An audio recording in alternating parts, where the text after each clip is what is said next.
Bicarbonate buffer system is open at both the ends.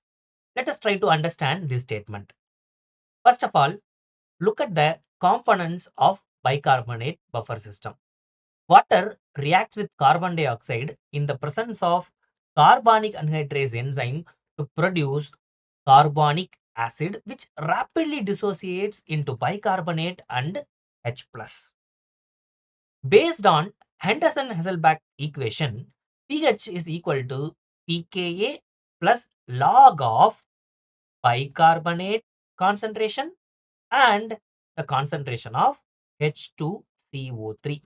The concentration of H2CO3 is directly proportional to partial pressure of carbon dioxide based on this equation. Partial pressure of carbon dioxide can be easily regulated by lungs via hyperventilation or hypoventilation, whereas the concentration of bicarbonate is regulated by kidneys.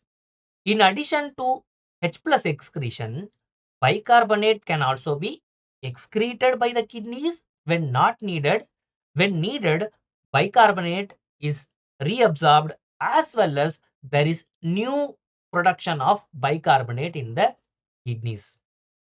So, in summary, there are two components of bicarbonate buffer: metabolic component and respiratory component. Metabolic component bicarbonate is regulated by the kidney. Respiratory component PCO2 is regulated by lungs.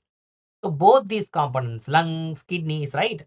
They are open to the environment, right? That is why we say bicarbonate buffer system is open at both the ends.